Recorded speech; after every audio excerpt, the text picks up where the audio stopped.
नमस्कार दोस्तों, Multitech institute में आपका स्वागत है। आज हम आपको मोटर के बारे में बताएंगे। मोटर में जो हमारी ये नई मोटर है, मोटर को टेस्टिंग कैसे करना है, यदि ये मोटर हमारी ख़राब है या ठीक है, हमें कैसे पता लगेगा। तो सबसे पहले हम अपनी मोटर को जो मोटर की ये 3 फेस होते हैं, 3 फेस मोटर होती है डीसी। इसमें 24 वोल्ट, इसमें 24 वोल्ट, इसमें 24 वोल्ट आते हैं।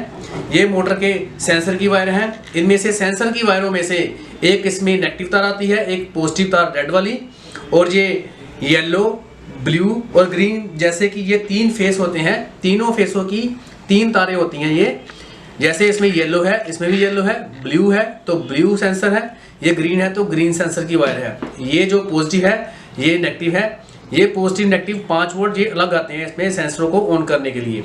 सेंसर ऑन होने के बाद उनमें ये मैग्नेट बनते हैं। ये भी 4.5 वोल्ट, 4.5 वोल्ट, 4.5 वोल्ट तीनों में आते हैं। ये आपने मोटर में चेक करने होते हैं कंट्रोलर में। तो अभी हम मोटर को टेस्टिंग के बारे में बताएंगे कि आपकी मोटर आपको कैसे पता लगेगा बिना खोले हुए कि मोटर आपकी जैसे ये घूम रही है, ये ठीक है, इसके मैग्नेट ठीक है या ख़राब है। तो हम इन तीनों तारों को आपस में टच करा देंगे। देखिए हम तीनों को आपस में जोड़ रहे हैं, ऐसे जोड़ देना है।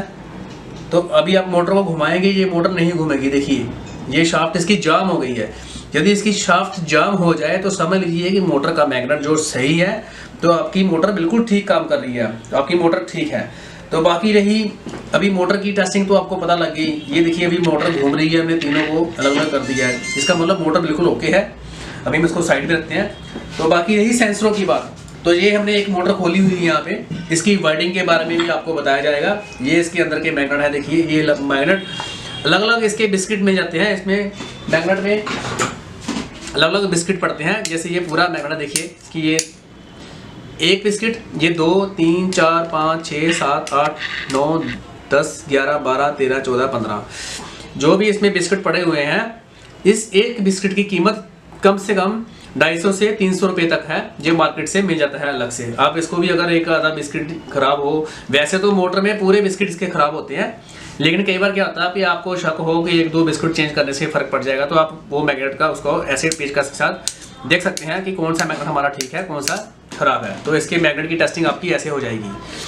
दूसरे नंबर पे बात थी मोटर के सेंसरों की। हमने मोटर के सेंसर निकाले हैं अंदर से। तो मोटर के सेंसर जो है, जैसे ट्रांजिस्टर को चेक करते हैं मल्टीमीटर से, वैसे ही आप मोटर सेंसर को मल्टीमीटर के चेक कर सकते हैं। एक नया मोटर सेंसर ले लीजिए और एक पुराना। तो नए की टेस्टिंग और पुराने की टेस्टिंग सेम मिलनी चाहिए, तो वो ठीक है। यदि पुराने में कुछ गड़बड़ करे मल्टीमीटर में और नए में सही रीडिंग देती है, तो वो ख़राब है। तो ये मोटर सेंसर का जो पीसीबी है, ये इस तरह का इस टाइप में है, आप देख सकते हो। ये मोटर सेंसर ऐसे लगे होते हैं इसमें। ये मोटर में यहाँ पे होल बने होते हैं, इनको होल सेंसर कहते हैं, मोटर के होल सेंसर। हमने एक मोटर खोली हुई है, इसमें से हम बताएंगे आपको कि ये होल सेंसर कहाँ फिट होते हैं। इसके अंदर होल बने होंगे, देखना अभी दिखाया जाएगा आपको।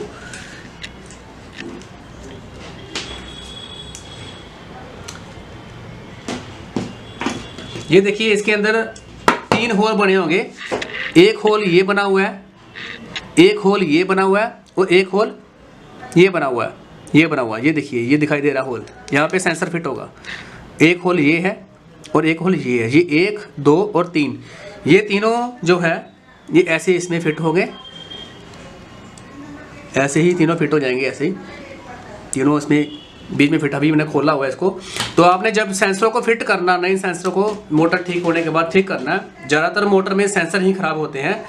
तो सेंसर फिट करने के बाद उसको एल्फी के साथ जोड़ देना, ताकि सेंसर जो मैग्नेट जब मोटर चलती है तो सेंसर हमारे हिल ना जाए। यदि सेंसर हिल जाते हैं तो मोटर रुक रुक के चलने का फॉल्ट आता है। तो सेंसर ख़राब नहीं होते हैं। सेंसर यदि कोई ख़राब होता है तो मोटर रुक रुक के चलती है, तो तीनों के तीनों सेंसर आपको चेंज करने पड़ते हैं। तो ज़्यादातर ई रिक्शा में मोटर का फॉल्ट जो आता है वो रुक रुक के चलने का फॉल्ट आता है। हमारी जो मोटर की वाइंडिंग है, हमने ये मोटर वाइंडिंग का काम भी सिखाते हैं कि मोटर इसकी वाइंडिंग कैसे की जाती है। देखिए हमने इसकी खोली हुई है एक वाइंडिंग, ये क्लॉकवाइज और एंटी क्लॉकवाइज होती है। इसकी एक टर्न जो है हम आपको दिखाते हैं, खोली हुई है। हमने इसकी ये टर्न खोली हुई है मोटर वाइंडिंग की। देखिए ये कितनी तार है इसमें, ये तार है इसमें, ये पूरी की पूरी तार 10 फुट 6 इंच की है ये लंबाई में, इसकी लंबाई कम से कम 10 फुट 6 इंच की है। ये पूरी वायरिंग हमारी जो है तार मोटर की 6 टर्नों में यूज होती है। इसमें 6, 6, 12 और 6, 18, ये 18 स्लॉट वाली मोटर है, 18 स्लॉट वाली मोटर। इसमें ये 6 टर्नों में ये तार डलती है।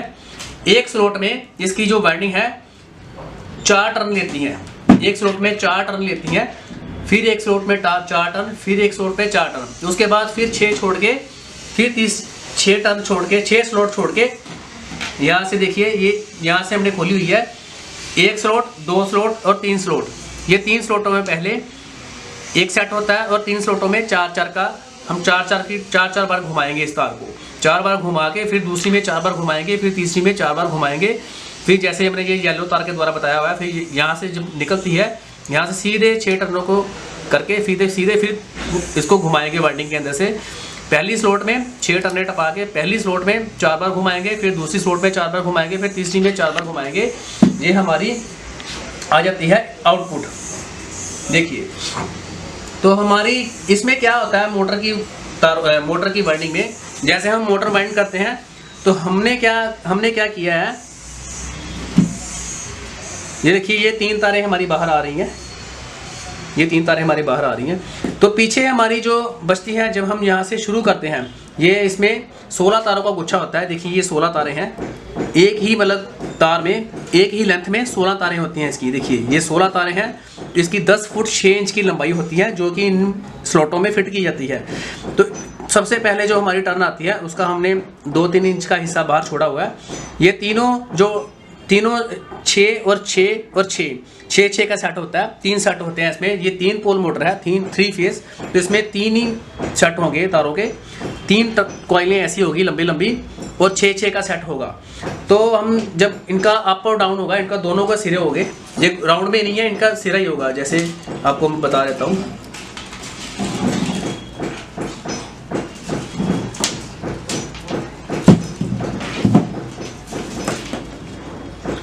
ज़्यादातर एसी मोटर में क्या होता है कि गोल कॉइल पड़ती है, ऐसे गोल कॉइल करके लगाते हैं।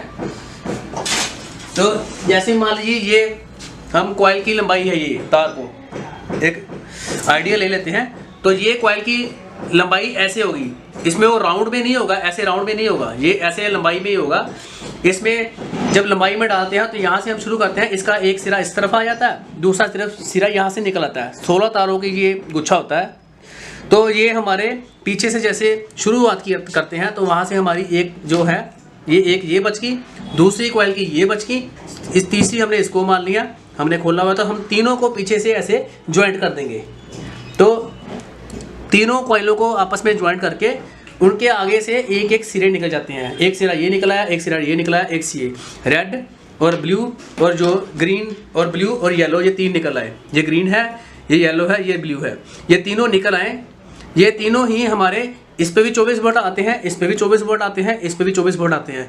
ये 24 वोल्ट जब इसके अंदर आते हैं तो ये सेंसर जो है हमारे, इस सेंसरों का काम क्या होता है, इसमें कंट्रोलर में जो आईसी लगा होता है हमारा सिस्टम आईसी, जो कि दिमाग का काम करता है। ये सेंसर जो है आईसी से 4.6 वोल्ट जो है इन सेंसरों को आते हैं। इन सेंसर के द्वारा अलग अलग 3 वाइंडिंगों को ऑपरेट किया जाता है। जब हम एक्सीलेटर देते हैं, एक्सीलेटर की अभी एक्सीलेटर के बारे में बताएंगे। जब हम एक्सीलेटर देते हैं मोटर को, ई रिक्शा को, एक्सीलेटर देने पे ये जो देखिए ग्रीन तार है, इसकी एक्सीलेटर की ग्रीन तार, ये ग्रीन तार दिखाई दे रही है। ये तो नेगेटिव और पॉजिटिव हो गए, रेड और ब्लैक तार। ये ग्रीन तार जो है इसमें 4.5 वोल्ट आते हैं। यहाँ एक्सीलेटर देने से, ये वेरिएबल रजिस्टर ही होता है एक तरह का, ये प्रीसेट होता है। जैसे कि पंखे का रेगुलेटर हम घुमाते हैं, तो ये घुमाने पर 3.5 वोल्ट यहाँ पर बनते हैं इस ग्रीन वायर पर। ये वोल्टेज जब आईसी पे जाते हैं तो इस ग्रीन वायर पे जब चेक करेंगे कंट्रोलर के साथ, यहाँ पे सिर्फ 5 वोल्ट, 0.7 या 8 या 9 वोल्ट रह जाएंगे, 0.87 या 9 वोल्ट आएंगे। तो जब हम इसको आईसी में से बाहर निकाल लेंगे कंट्रोलर में से, तो इसमें से 5 वोल्ट लगा देंगे, ग्रीन तार को काट देंगे, यहाँ पर 4.5 वोल्ट आपको मिलेंगे इस ग्रीन वायर पर। यदि हम आईसी के साथ अटैच करते हैं तो ये यहाँ पे 0.7, 8 और 9.9 वोल्ट रह जाते हैं, जो कि आईसी के द्वारा, इन सेंसरों के द्वारा इस मोटर को कंट्रोल करता है। आईसी इन सेंसरों को कंट्रोल करता है, ये आईसी को कंट्रोल करता है। एक्सीलेटर के हिसाब से। तो जैसे ही ये आईसी सेंस करके अपने द्वारा इस वाइंडिंग को चलाता है तो ये मोटर स्पीड को कम ज़्यादा करती है। ये 24 वोल्ट जो है कंट्रोलर से मिलते हैं, 3 फेज़ की मोटर बनाई हुई है डीसी की। तो ये इस हिसाब से मोटर को आईसी कंट्रोल करता है सेंसरों के द्वारा इन 24 वोल्ट को। तो ये आपका मोटर का जो मैग्नेट है, इसमें यदि मोटर की हम एक पार्ट और बता देते हैं, तो मोटर में यदि आवाज़ आती है, घूं घूं की आवाज़ आती है, घूं घूं चलती मोटर की आवाज़ आती है, तो इसमें क्या होता है कि बेरिंग खराब, जैसे देखिए ये हिल रही है अंदर से, देखिए ये अंदर से मैं आपको बताता हूँ। ये देखिए इसका जो बेरिंग है, ये बेरिंग लगा हुआ है, इसका ये बेरिंग लगा हुआ है, ये ऐसे इसकी साइज़ जो है बेरिंग का वो आउट हो चुका है। यदि बेरिंग का साइज़ आउट हो जाए तो मोटर की जो शाफ्ट है वो लूज़ हो जाती है, जिसके कारण क्या होता है कि हमारा जो इसके अंदर जो वाइंडिंग है, ये कोर लगी हुई है अंदर जहाँ वाइंडिंग हुई है, तो ये मैग्नेट जैसे ही हम लोग यहाँ पे डालते हैं, जैसे हमारी मोटर चल रही है मान लीजिए, तो ये हमारी मोटर चल रही है, तो हमारी जो मोटर जब चलती है तो ये हमारी ऐसे ऐसे प्ले करती है। देखिए प्ले करेगी भी, ये प्ले कर रही है, जब चलती है बहुत तेजी से ये प्ले करती है। मोटर की जो मैग्नेट है, मैग्नेट इस कोर के साथ आपस में रगड़ खाती है, जिसके कारण मैग्नेट भी खराब हो जाती है और ज़्यादा से ज़्यादा हमारी जो वाइंडिंग सड़ जाती है मोटर की, वो वाइंडिंग जो है उसके कारण घिसाव के कारण सड़ जाती है। तो इसके मोटर के सड़ने के बहुत कम चांसेस होते हैं, क्योंकि ज़्यादातर क्या होता है इसमें सेंसर जो लगे होते हैं मोटर के सेंसर इस मोटर को सड़ने से जलने से बचा लेते हैं। वो इसलिए जैसे ही सेंसरों को गर्मी मिलती है या आउट ऑफ मैग्नेट मिलता है, इसको ज़्यादा फ्रिक्वेंसी मिलती है, तो ये सेंसर उड़ जाते हैं, जल जाते हैं, जिसके कारण ये सेंसर जैसे ही सड़ते हैं तो मोटर को सेंस नहीं कर पाता आईसी और मोटर बंद हो जाती है, मोटर चलती नहीं है, जिसके कारण ये मोटर जलने से वाइंडिंग बच जाती है। और इसकी मोटर की वाइंडिंग कभी नहीं सड़ती, बहुत कम केसेस होते हैं इसको जलने के। तो इसमें ज़्यादातर क्या होता है, जैसे ही हमारी मोटर हीट रेजिस्टेंस होती है, ये यहाँ से बेरिंग की दिशा आउट हो जाती है। आउट होने के कारण ये कोर और मैग्नेट आपस में रगड़ खाते हैं, क्योंकि ये आपस में प्ले करती है। तो जिसकी वजह से हमारे मैग्नेट कोर के साथ रगड़ खाने से इसकी कोर भी खराब हो जाती है और इसके मैग्नेट भी पूरी तरह ध्वस्त हो जाते हैं, यानी कि खराब हो जाते हैं। और जिस कारण हमें मोटर को हमने सबसे ज़्यादा फॉल्ट इसमें यही आता है कि हमारे बेरिंग की जो है आउट स्टेज होती है। तो जब भी आपकी मोटर में दोस्तों आवाज़ आए गूं गूं की, या कुछ मोटर में ऐसी मोटर लोड लेती है, तो आपको मोटर को निकाल के मोटर का बेरिंग सबसे पहले चेक करना चाहिए कि कहीं बेरिंग में प्ले तो नहीं है, तो वो आप निकाल के चेक कर लीजिए। इस तरह से आप मोटर जो है ई रिक्शा की रिपेयर कर सकते हैं। तो आज का चैप्टर हमारा क्लोज हुआ। तो हमारे चैनल को सब्सक्राइब करने के लिए तो बेल आइकन का जो है हमारे घंटी का जो निशान दिया है दबा दीजिए, तो हमारी आने वाली वीडियो जो भी होगी आपको बता दी जाएगी। तो इसके लिए आज के लिए धन्यवाद। तो आने वाले टाइम में आप एक और नई वीडियो लेके आएंगे। Thank you.